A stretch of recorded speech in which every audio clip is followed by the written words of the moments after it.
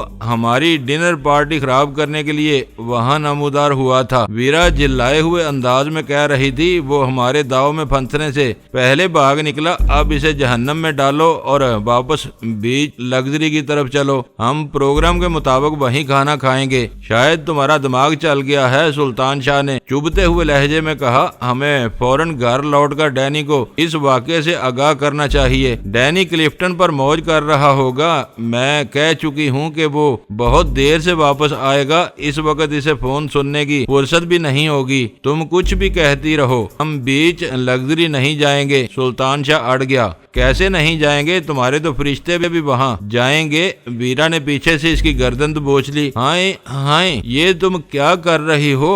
گاڑی کہیں ٹکرا جائے گی اور اس کا حشر بھی سوبراج کی کار جیسا ہو جائے گا۔ وہ اپنی گردن ویرا کی گرفت سے چھڑانے کی کوشش کرتے ہوئے بولا، پہلے یہ بتاؤ کہ بیچ لگژری جاؤ گے یا نہیں؟ ویرا نے اصرار کیا، میں پہلے بتا چکا ہوں کہ دونوں طرف کے راستے بند ہیں، ادھر واپس جانا ممکن ہوتا تو میں سوبراج کی ٹیکسی کا تعاقب کرنے کی کوشش ضرور کرتا۔ تم بلا وجہ ذرا سی بات پر جذباتی ہو جاتی ہو، یہ انا کا مسئلہ نہیں، مجبوری ہے، تم بلا وجہ مجھے تاؤ دلانے کی کوشش کرتے ہو۔ ویرا نے اس کی گردن چھوڑ دی، اب اپنی مرضی سے کسی اچھے ہوٹل میں لے چلو جہاں ہم ایک گوشہ عافیت میں بیٹھ کر سکون سے کھانا کھا سکیں، آج باہر کا کھانا ہر حال میں ہوگا۔ اچھی زبردستی ہے تمہاری، دونس دے کر تفریح کرنے پر مجبور کر رہی ہو۔ سلطان شاہ نے اسے غصہ دلانے کی کوشش کی، تم لوگ شاید ایسی گھریلو زندگی کے عادی ہو، لیکن میں نے اپنی ساری زندگی سوشل رہ کر گزاری ہے، گھر میں پڑے پڑے مجھ پر گھٹن سوار ہونے لگتی ہے۔ ویرا سنجیدگی سے غزالہ کو اپنا مسئلہ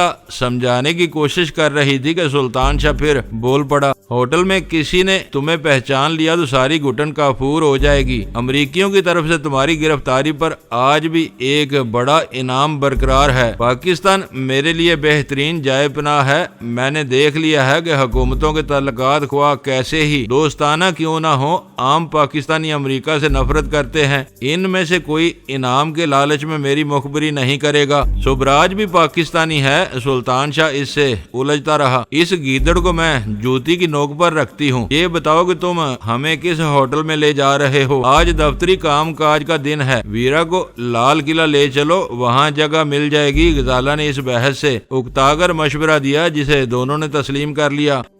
مجھے جلال نے اپنی گاڑی سے گھر کے دروازے پر چھوڑا تھا، میں اندر گیا تو وہاں میدان صاف تھا۔ ابرار نے بتایا کہ وہ تینوں شہر نوردی کے ارادے سے باہر نکلے ہوئے تھے۔ میں نے ابرار کو اپنے لیے کھانا لگانے کی ہدایت کی اور خود غسل خانے میں جا گھسا۔ بدن اور کپڑوں سے چمٹی ہوئی ریت کی چبھن سے نجات حاصل کرنے کے لیے غسل ضروری تھا۔ میں تازہ دم ہو کر کھانے کی میز پر پہنچا تو یک فون کی گھنٹی بجنے لگی۔ دوسری طرف اول خان موجود تھا۔ جب میں نے اسے بتایا کہ میں اس وقت گھر میں اکیلا تھا اور کھانے کی تیاری کر رہا تھا تو اس نے اپنی آمد کی اطلاع دے کر فون بند کر دیا تاکہ میں فوری طور پر گرم کھانے سے لذت اندوز ہو سکوں۔ میں کھانے سے فارغ ہوا ہی تھا کہ اول خان آ پہنچا۔ اس کے بشرے سے مسرت اور تازگی کا احساس جھلک رہا تھا۔ تمہارے مشن کے بارے میں بات کرنے سے پہلے میں ایک بہت بڑی خبر سنانی چاہتا ہوں۔ چند رسمی فکروں کے تبادلے کے بعد اس نے کہا، معلوم ہوتا ہے کہ اس وقت قدرت کھل کر تمہارا ساتھ دے رہی ہے۔ تم نے گیری کو زندہ چھوڑ دیا تھا مگر اب وہ اس دنیا میں نہیں ہے۔ اسے کیا ہوا؟ وہ کیسے مر گیا؟ میں نے حیرت سے پوچھا۔ میرے لیے وہ خبر اچھی ضرور تھی لیکن انتہائی غیر متوقع تھی۔ گیری کو یہاں سے عمان لے جانے والا چھوٹا امریکی طیارہ مسقط ایئرپورٹ پر لینڈنگ سے کچھ پہلے فضا میں پھٹ کر تباہ ہو گیا۔ اللہ کے یہاں دیر ہے مگر اندھیر نہیں، میں نے تشکر امیز لہجے میں کہا۔ ہم نے اپنی مجبوریوں کی وجہ سے اسے زندہ چھوڑ دیا لیکن وہ بدترین موت کا حقدار تھا۔ آخر کار موت نے اسے زمین سے اوپر آسمان کے نیچے گھیر ہی لیا۔ یہ کب کی خبر ہے؟ خبر کچھ بھی نہیں ہے۔ امریکی اس معاملے کو دبانے کی پوری کوشش کر رہے ہیں۔ اس واقعے میں مزید 3 امریکی ہلاک ہوئے جن میں جہاز کے عملے کے 2 افراد کے ساتھ گیری کے ساتھ جانے والی نرس بھی شامل ہے۔ اول خان نے تفصیل بتائی۔ مجھے کچھ دیر پہلے دوسرے ذرائع سے یہ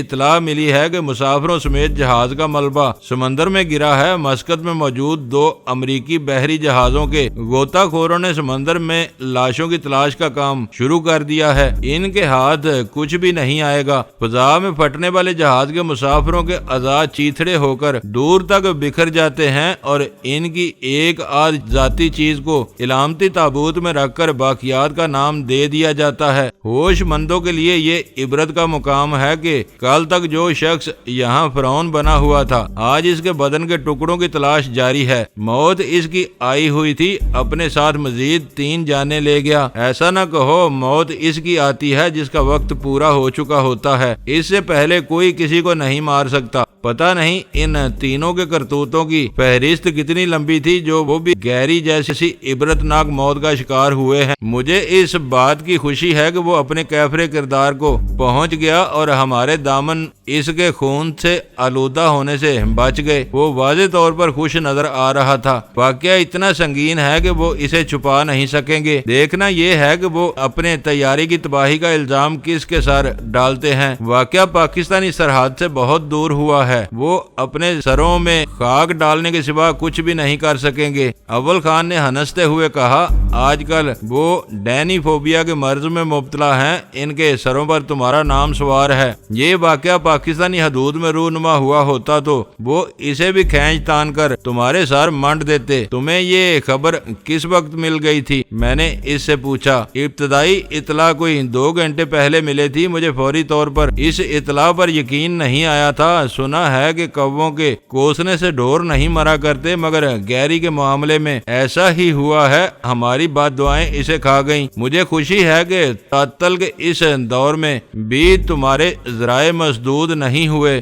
اطلاعات کی بروقت فراہمی کا سلسلہ جاری ہے۔ ابھی تک جلال اس واقعے سے بے خبر ہے۔ اسے کوئی بھنک ملی ہوتی تو وہ مجھ سے اس کا ذکر ضرور کرتا۔ وہ کراچی میں ہے اور اس وقت تمہارے ساتھ مصروف تھا۔ افواہوں اور کچی خبروں سے آدمی اسی وقت باخبر رہتا ہے جب وہ اپنے حلقے میں موجود ہو۔ اس سے نکل کر رابطے کمزور پڑ جاتے ہیں۔ اسلام آباد اس کا مستقر ہے۔ اسے چھوڑ کر وہ کراچی آیا ہوا ہے اور یہاں بھی وہ بہت زیادہ مصروف ہو گیا ہے۔ یہ بتاؤ کہ تم دونوں کی مہم کی کیا نتیجہ نکلا؟ مہم بہت کامیاب رہی۔ راہ کا ایک ایجنٹ اس وقت صدف مینشن میں اپنی سوجی ہوئی زبان کا زخم سینک رہا ہے، دوسرے کی تلاش جاری ہے۔ وہ خبر سن کر اول خان اپنی جگہ سے اچھل پڑا۔ انسانوں کے سمندر میں کسی گمنام آدمی کا کھوج لگانا آسان کام نہیں ہے۔ تم نے اتنی بڑی کامیابی حاصل کی ہے اور اس ذکر کو اپنے دل میں چھپائے بیٹھے ہو۔ گیری کا قصہ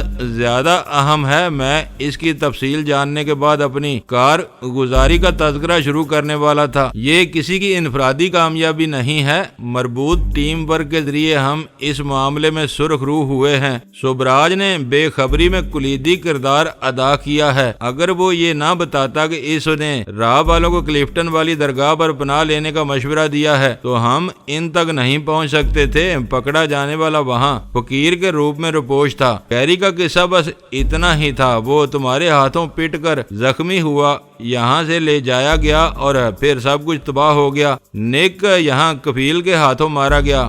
گہری مسقط کے کھلے سمندر کی مچھلیوں کی خوراک بن چکا ہے۔ ان کے لیے یہ دونوں صدمے کم نہیں ہیں۔ فی الحال اسے بھول جاؤ اور اپنی کتھا سناؤ۔ راہ کے ایجنٹ کا پکڑا جانا ایک معجزے سے کم نہیں ہے۔ معاملہ بہت دلچسپ ہے۔ وہ دوستوں سے گھیرا گیا۔ میں نے تمہید اٹھائی۔ ایک طرف وہ دونوں اپریٹس پر آپس میں باتیں کر رہے تھے جو ہم اپنے حساس آلات کے ذریعے سن رہے تھے مگر زبان سمجھنے سے قاصر تھے، اور دوسری طرف جلال کا ایک آدمی ان دونوں میں سے ایک کے پیچھے لگ گیا تھا اور اسے اپنے ساتھی سے رابطہ کرتے ہوئے دیکھ رہا تھا۔ اول خان گہری دلچسپی اور توجہ سے میری بات سن رہا تھا۔ میں نے دھیرے دھیرے اسے سارے واقعات سے آگاہ کرتے ہوئے جب یہ بتایا کہ میں نے اپنے قیدی کی زبان کھلوانے کے لیے اس کی زبان میں لمبا سوا اتار دیا تو وہ چونک اٹھا۔ یہ آسان کام نہیں تھا۔ وہ بولا، زبان بہت لجلجی، لچک دار اور لیس دار ہوتی ہے۔ کسی کی زبان دہانے سے باہر کھینچنا آسان کام نہیں ہے۔ وہ عملی دنیا کا آدمی تھا۔ ایک نقطہ سامنے آتے ہی پوری بات سمجھ گیا۔ میں نے ہنستے ہوئے جواب دیا، کام مشکل ضرور تھا لیکن وہاں افرادی قوت دستیاب تھی۔ اپنی سر توڑ کوششوں کے باوجود وہ اس دردناک سزا سے نہیں بچ سکا، اور اس کا نتیجہ کیا رہا؟ اس نے اشتیاق سے پوچھا۔ ذرا سی دیر میں وہ پاگل ہو گیا اور اس نے ہتھیار ڈال دیے۔ اس پر مرچوں کے پانی والا مرحلہ آزمانے کی نوبت نہیں آئی۔ وہ کیا کہتا ہے؟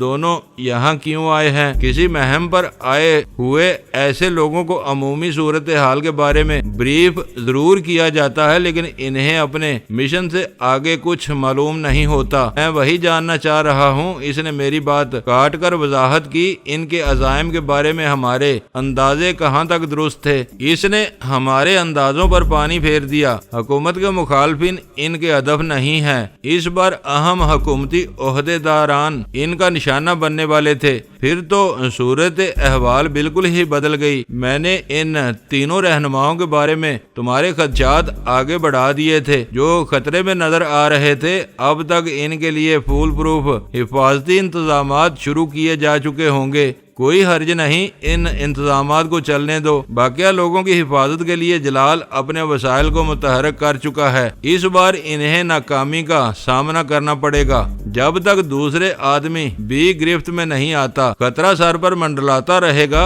وہ تشویش میں مبتلا نظر آ رہا تھا۔ مجھے تمہارے اس خدشے سے پورا اتفاق ہے۔ وہ اکیلا رہ گیا ہے۔ اسے یہ معلوم ہو چکا ہے کہ ہم سب اس کے پیچھے لگ چکے ہیں۔ وہ کم سے کم وقت میں اپنا کام پورا کر کے یہاں سے نکل جانے کی کوشش کرے گا۔ تم نے اس سے یہ ضرور پوچھا ہوگا کہ اپریٹس پر وہ دونوں کیا باتیں کر رہے تھے اور کون سی زبان استعمال کر رہے تھے۔ جلال کو اندازہ ہو گیا تھا کہ وہ تیلگو زبان میں اپنی ساتھی کو اس علاقے میں اسپیشل آرمی وہیکل کی موجودگی سے آگاہ کر رہا تھا۔ میں نے بتایا وہ دونوں ایک دوسرے سے الگ تھلگ تھے تاکہ کسی خطرے کی صورت میں دونوں ایک ساتھ نہ مارے جائیں۔ وہ ہر 4 گھنٹے بعد کسی دور افتادہ گوشے میں جا کر ایک دوسرے کو اپنی خیریت سے آگاہ کر رہے تھے۔ 9 بجے ہمارا قیدی اسی رابطے کے لیے تاریک ریتیلے ٹیلوں کی طرف جا رہا تھا تو اس نے آرمی کی گاڑی دیکھی۔ وہ اس کی نوعیت نہیں سمجھ سکا لیکن اسے خطرے کا ادراک ہو گیا۔ اپنے ساتھی سے ابتدائی رابطہ ہونے تک وہ شش و پنج میں مبتلا تھا کہ اپنے ساتھی کو اس